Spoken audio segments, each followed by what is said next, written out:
Welcome to Acton Line, the podcast of the Acton Institute for the Study of Religion and Liberty. I'm Caroline Roberts, producer and host. This week, we're going to rebroadcast a conversation about Michael Novak that we first released on the podcast in March 2017, shortly after Novak's death. It's now been 3 years since Michael Novak passed away. He was a Roman Catholic theologian, philosopher, and author, and was a powerful defender of human liberty. In this episode, Acton Samuel Gregg shares Novak's life story, starting with his time on the left in the 1960s and 70s, and sharing how Novak eventually made a gradual shift toward conservative thought. Novak's change to conservatism resulted in the publication of his most famous book in 1982, called The Spirit of Democratic Capitalism. In this book, Novak grounded a defense for a free market in Judeo-Christianity, influencing how many Catholics and Protestants thought about economics for decades to come. As Gregg recently wrote, no religious intellectual can match Novak's influence in facilitating this transformation through the written word in America and throughout the world. You can check out extra articles and resources for this episode in our show notes, posted at blog.acton.org. And if you like this episode, you can help our podcast team reach even more listeners by sharing it with a friend. Acton Line is available on Google Play, Spotify, Apple Podcasts, or wherever you listen.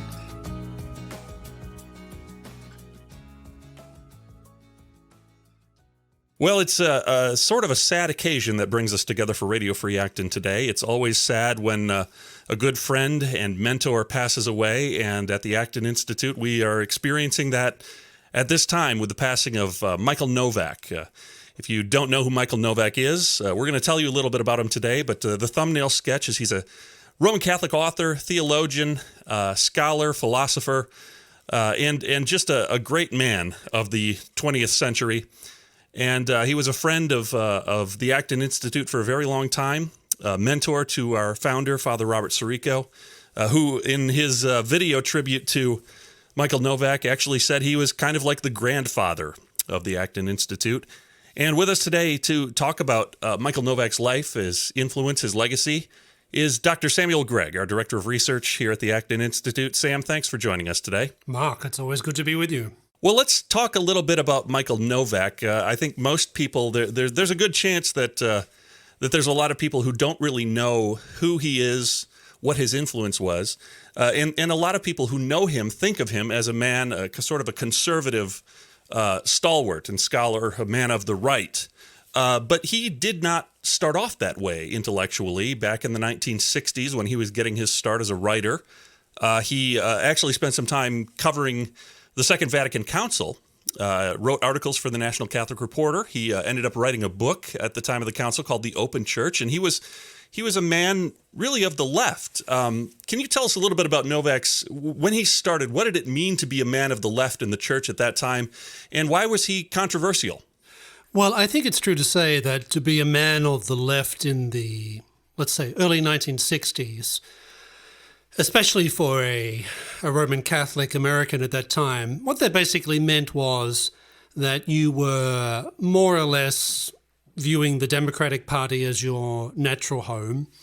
And the Democratic Party then was a very different beast to what it is today. I think it meant a certain degree of suspicion of free markets, a suspicion of modernity, if you like, but also very much a strong commitment to the poor, a very strong identification with what you might call the industrial working class. And that's very much the background that Michael came from. He was born in Johnstown in western Pennsylvania in 1933. That was a coal town, an industrial town. And he came from a very poor ethnic Slovak migrant family. So for someone of his background, even someone who was as well educated as he turned out to be, it was instinctively natural for people of that ethnic, religious, and economic background to gravitate towards the Democratic Party. And at the time, that meant things like Keynesian economics. It meant a high degree of government intervention into the economy. But also at that time, it was was still very much a position of what you might call social conservatism. These were not people who were in favor of all the different liberation movements, you might call them, of today. These are people who found things like abortion to be abhorrent, who would have been horrified at same-sex marriage, etc., etc., etc. And the left today is, of course, a very different entity to what it was when Michael Novak was beginning his life as an intellectual in the 1960s, early 1960s. As you mentioned, he attended 2 sessions of the Second Vatican Council, 1963 and 1964, as a lay journalist, a lay freelance journalist, who had gone all the way through to almost being ordained as a priest. But he decided against that. He decided he was not called to be a priest, so he was never ordained, and instead he went into the lay world and tried to make his way as a lay Catholic intellectual, and which was still at that time somewhat of a rarity. So to be of someone of his background, of his interests, we shouldn't be surprised that he was essentially, like a good number of people at that time, a man of the left. And later on I think beginning in the very late 1960s, heading into the 1970s, he shifted not just his economic thinking, but his political and theological thinking as well. Let me ask this. He caused some controversy for himself with his book, The Open Church. What specifically caused the more conservative elements of the church to be concerned about what Novak was writing in regards to the Catholic faith? Well, in retrospect, when you look back at that book, which came out in 1964, I believe, and was based on his account of the two of the 4 council sessions. So the council began in 1962 and it ended in 1965. And he covered, as a lay journalist, the sessions of 1963 and 1964. And one of the things he did was to present the personalities of the different people involved in the council, so different cardinals, archbishops, even Paul VI, who of course was the Pope who presided over the last 3 sessions of the council. And Michael, like a good number of other European and American Catholic intellectuals at the time, was very keen to see the Catholic Church, the expression was, to open up to the world. And that did not mean simply just accepting holus bolus everything that the modern world had to say about everything. It was much more a question of trying to critically engage with the world produced by the Enlightenment, to which the Catholic Church had in many respects shut itself off since the French Revolution, which was not a very pleasant experience for the Church, but it also meant that the modern world, the modern Enlightenment, the development of new ideas about politics and the economy, the instinctive reaction of a good number of Catholics was to be very suspicious of all that, because it was associated with forces and movements, philosophical and political, which had a very bad track record of anti-Catholicism. So for someone like Michael Novak to come along and say, no, I think we need to take the modern world more seriously, there are some things that the church can learn from the modern world, for many Catholics at the time, that was, at a minimum, a challenging mental exercise. I see. So it's not something necessarily that we'd find shocking today. Actually, we'd probably find it pretty run-of-the-mill today in terms of the way we think. Relatively conservative, actually, because you read the open book, the Open Church today, and it all sounds rather mild, actually. There's nothing there that would particularly shocks me. But if I could imagine it shocking my grandparents or my great-grandparents, because the whole view of modernity in the modern world among an older generation of Catholics in Europe and America and the Anglo-American world was instinctively one of suspicion. And when you look at the Open Church now, you think, well, this is all rather mild. It's not saying anything particularly radical. But at the time, some of the things that Michael said in that particular book would have been shocking for some audiences. Just more evidence of how greatly the world has changed in the last 40, 50 years right there. After this period of his life, Novak went on to be a teacher at various universities, an author, philosopher, developed that part of his career. And of course, as the world was changing, he was changing too. Something happened in between the time that he published that book, The Open Church, the that caused so much controversy at the time, and he held the sort of the standard Keynesian Democratic Party views of the 1960s until you get to right around 1980, and you start to see a different Michael Novak emerge. What was it that he saw? What was it that he was reading, engaging with during the course of the late 60s and the 1970s that caused him to change his views on economics and maybe other things? Well, I think it's important to note here that immediately after the Second Vatican Council, Michael Novak went even further to the left. So he wrote a book called A Theology for Radical Politics, and he was very much involved, not in the sort of Jane Fonda, Tom Hayden left, but he knew all those people, and to a certain extent he embraced some of their ideas. He also, in Catholic terms, for example, he was a person who supported and advocated for a change of the Catholic Church's position on the subject of contraception. That's not very well known today, not least because Michael changed his mind later in life about that subject and became very much an adherent of and defender of Humanae Vitae. So you do have this shift initially further to the left after the council, but then the late 1960s, early 1970s, I think it's true to say that Michael started to become very concerned about the direction that the left was taking theologically, politically, and economically. He would often tell the story about how when he was campaigning for Democratic Party candidates, he'd be in, for example, Western Pennsylvania, and he tells the story of standing there outside a factory where people from his ethnic background and his economic background, these workers were coming out of the factory, and there's a woman there who's wearing a short skirt and a big pro-choice sticker, etc., etc. And it struck him at the time. He said, "What is going on here? This is the party that and group and side of politics that ostensibly represents my people. But I know these people coming out of this factory are absolutely horrified by what they're seeing and what this particular person represents, and there's something going on here." So there was that sense that the left was essentially abandoning those people who had been much of its bulwark for such a long period of time. It was moving much more towards liberal middle-class issues and not so much interested in the economic welfare of blue-collar working-class people anymore. So that was one thing. Another thing I think happened was he became more, shall we say, theologically conservative. He didn't like some of the chaos he saw in the Catholic Church that really started to become much more manifested in the 1970s.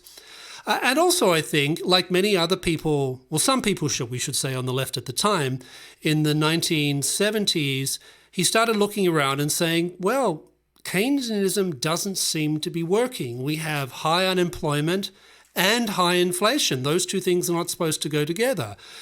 We have a United States that seems uncertain of itself in the face of Soviet communism, and Michael was always a very strong anti-communist. We have social disorder going on in the universities, and of course he's teaching in places like Stanford, for example, and he's seeing the very worst of the student rebellions that began in 1968 and all continued all the way through the 1970s. So I think it's true to say that it was a combination of rethinking his ideas in light of these experiences, but also some of the data of those experiences themselves that caused him to start asking questions about, well, maybe the ancient Christian faith is what it says it is, and maybe some of this modernistic theology that I've been indulging in really doesn't seem to make much sense from a longer term perspective.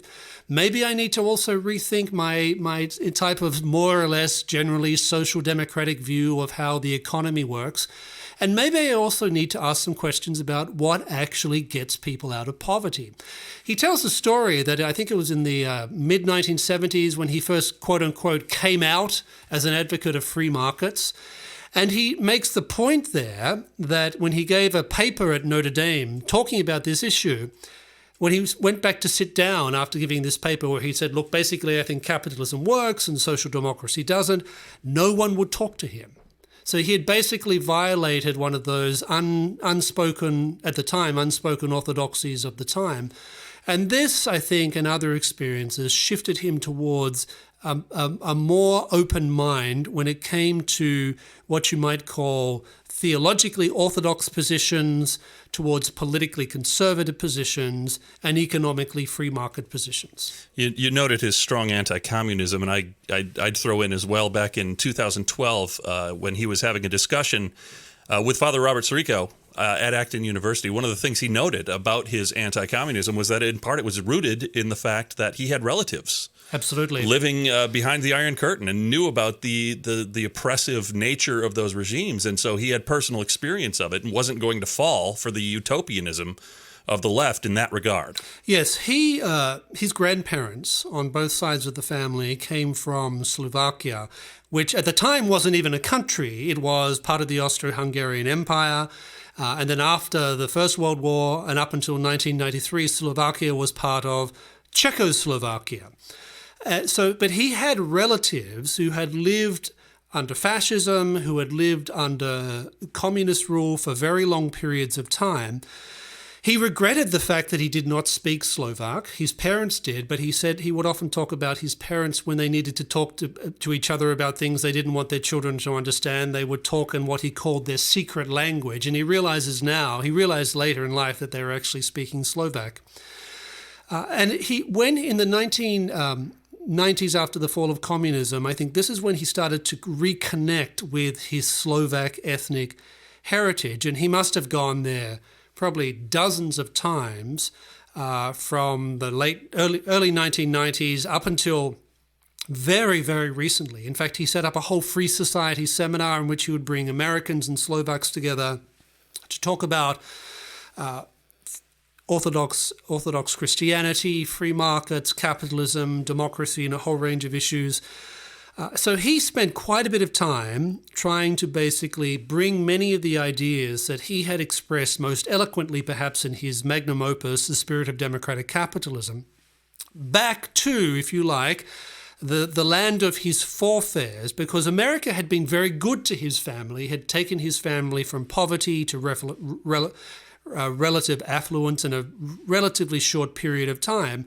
And he wanted his grandparents' country, his forebears' homeland, to have some experience and know how to live the blessings of liberty. So he was in a way paying back a debt, but he also had this great confidence that America had some unique things to offer the rest of the world, and that was one of the things he tried to offer to Slovakia. 1982 rolls around, and Michael Novak publishes what was, I think, safe to say, his magnum opus, The Spirit of Democratic Capitalism. It's a hugely important book in conservative circles, I think it's fair to say. Yes. And talk a little bit about the book, about the thesis of the book, and about its impact when it was released and its continuing impact today. Well, I think it's important to note that when The Spirit of Democratic Capitalism came out in 1982, the world was not a very happy place. Ronald Reagan, I think many people at the time thought was going to be a one-term president. The Argentine junta had invaded the Falklands. The Soviets, via the Communist Party in Poland, had crushed the Solidarity movement. So it was not a very happy time, if you like, for freedom. And this book appeared, and it was considered very, very challenging at the time for a number of reasons. One is this was the first book by a very well-known theologian who was willing to take a very positive and affirming view of what he called democratic capitalism. And by that he meant a free economy, a virtuous culture, and a democratic political system. So it's a three-pronged system. And so this fit very well with much of the message that was being articulated, particularly by the Reagan Revolution at the time. And it's important to remember here that Michael Novak was one of the people involved in what was called Democrats for Reagan in 1980. And he voted for Reagan in 1980, I suspect, although he remained up until 2010 a member of the Democratic Party. Really? Oh, yes. Really? Yes, and I mean, he had not voted for them for a long time because he rejected their position on abortion. He said that abortion was the issue that basically led to his split with the Democratic Party, which was true and is true for very large, big segments of Catholic opinion in the United States then and now. And when this book came out, it was greeted with incredulity by some, particularly by what you might call the theological left in both the Roman Catholic and the evangelical world. Secular supporters of markets were a little perplexed by this because this book was making a very strong theological and non-libertarian case for market economies and capitalism. He was very explicit about that.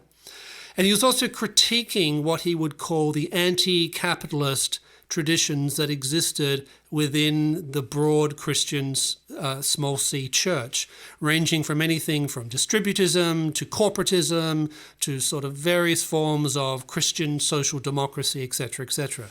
So while there were lots of people at the time, Roman Catholics, evangelicals, Eastern Orthodox, who thought this was a wonderful book because it was giving a take and an understanding of the market economy and the political and cultural supports for that economy, there were lots and lots of people, many, many Christians who did not like this book, and in some respects, I think, never really forgave Novak for turning away from the left. Even today, you'll run into people who were of his age, and Michael died when he was 83 years old, but you'll run into plenty of what you might call older, economically and politically left-wing Christians who the name Michael Novak is more or less anathema to them. Even though he was in person a wonderfully affable man, did not say a bad word about people. He would have affable disagreements, very courteous disagreements with people. He was always civil to those he disagreed with. But I think the view on the left is that once you leave them, you're left. You're gone. And they never really forgot. They never forgave him. He committed the unforgivable sin. In some respects, that's true. And he also, at the same time in the 1980s, this was a time when liberation theology was starting to make an impact, certainly in much of the Catholic Church in Latin America, but also in many Christian circles, both Catholic and evangelical, in the United States. And he was writing articles that were very, very critical of liberation theology, not just on the theological side, but also saying, but you people don't actually have anything concrete to offer. Because when it comes down to the practical solutions that you offer, you don't actually have practical solutions that go beyond very vague commitments to collectivizing property and being kind to one another. Not to mention the reliance upon some very distinctly un-Christian themes, such as class warfare.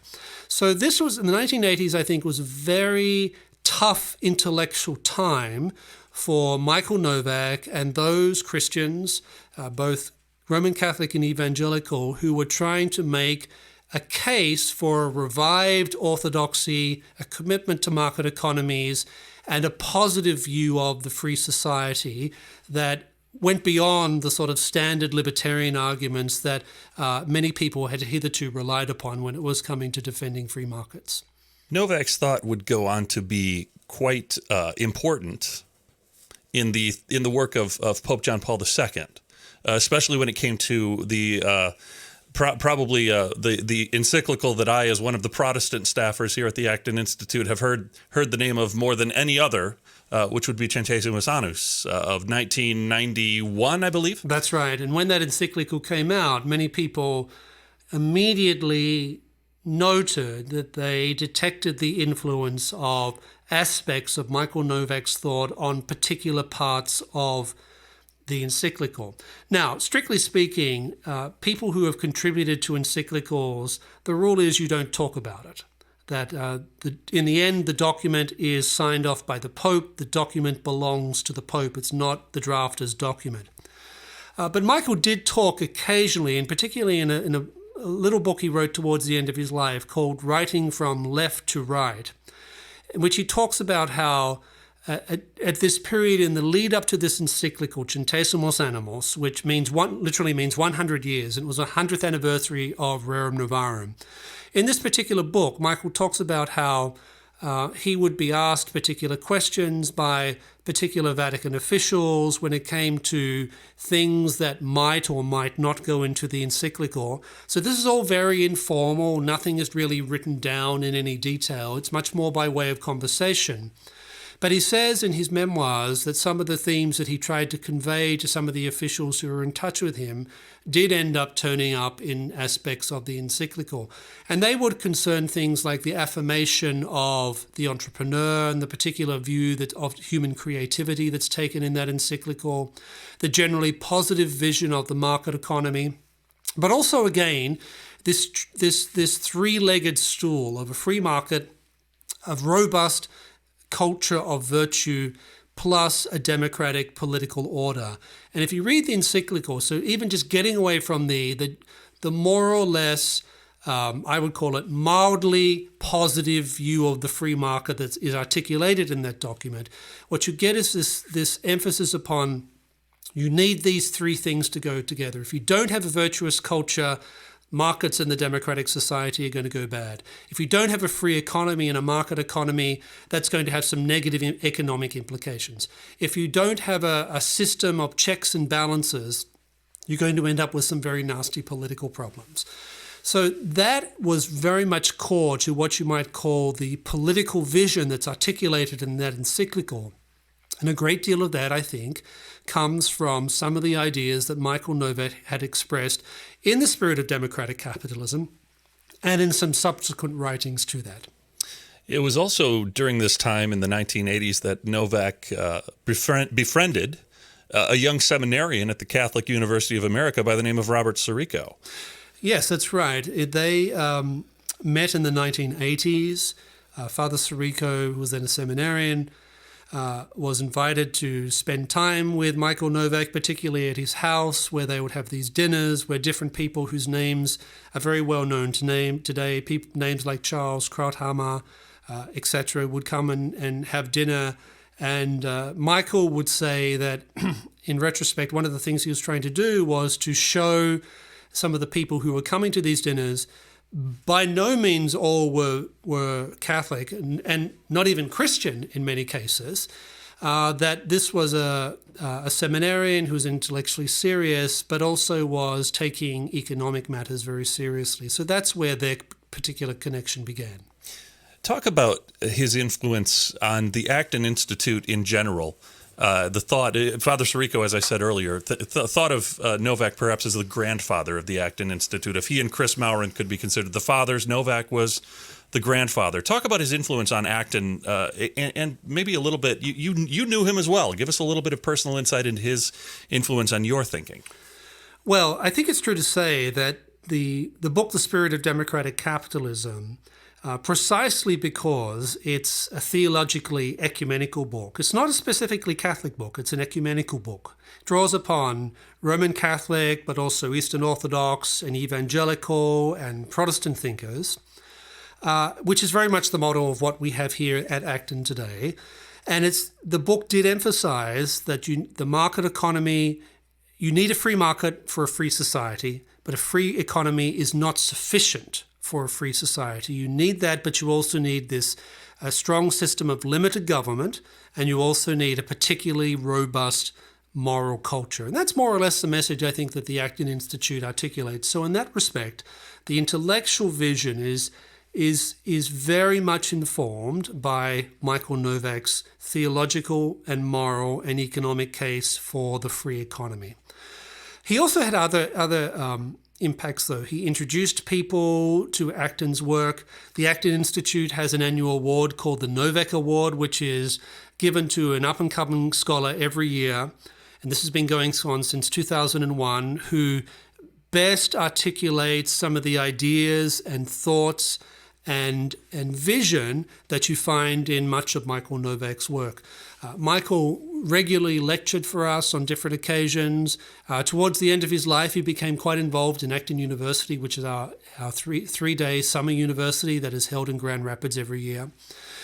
So I remember very well seeing him there last year in his wheelchair and surrounded by students. He was also very good at cultivating young minds and directing people in the directions that he thought they would be able to serve the church, but also what he thought were the right types of ideas.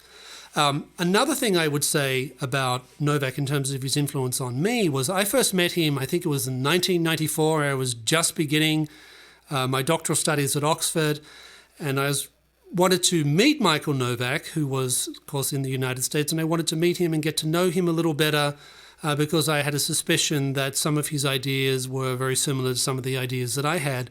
In fact, he offered me a job at one point, very early in the 1990s. So I knew him very well. I knew his family very well. I stayed in his house on several occasions when I was a graduate student and visiting the United States. And he was forever putting me in touch with different people, suggesting that I read different things. And then he was very encouraging of me when I decided to come and work at the Acton Institute and basically come to live in the United States. And he really did have a very good model, I think, of how to present ideas and how not to present ideas. Because one of the things about Michael was he didn't get into sort of personal vitriolics with people. He wasn't interested in that. He knew that there would be people that disagreed with him, but his view was, well, most of these issues are prudential, so we are free to disagree about these issues. But he also wanted people to take the case for the free market more seriously in an in-depth intellectual way. And that's been more or less the way that I've tried to model my approach when I talk about questions of political economy. So he was very much a mentor to me, not just on a scholarly level, but in terms of how you proceed, how you carry yourself when you're trying to make often complex and sometimes deeply controversial intellectual arguments to audiences that aren't always particularly receptive to them. Michael Novak, really an intellectual giant of the 20th century, a great man. And Sam Gregg, thank you so much for joining us today on Radio Free Acton. To remember him, he's going to be missed around here. I can say that for certain. Thank you, Mark.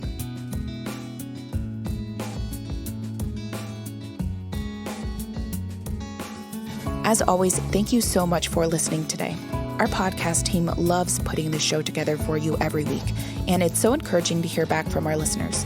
Feedback is super important to me because it lets me know what you'd like to hear more of, including the kinds of topics you're interested in most, and also how I can improve this show to make sure you're getting the most out of it. You can reach our team at actonline@acton.org, or you can call our office at 616-454-3080. And if you like our show, you know what to do. Leave us those ratings and reviews on the Apple Podcast app and subscribe.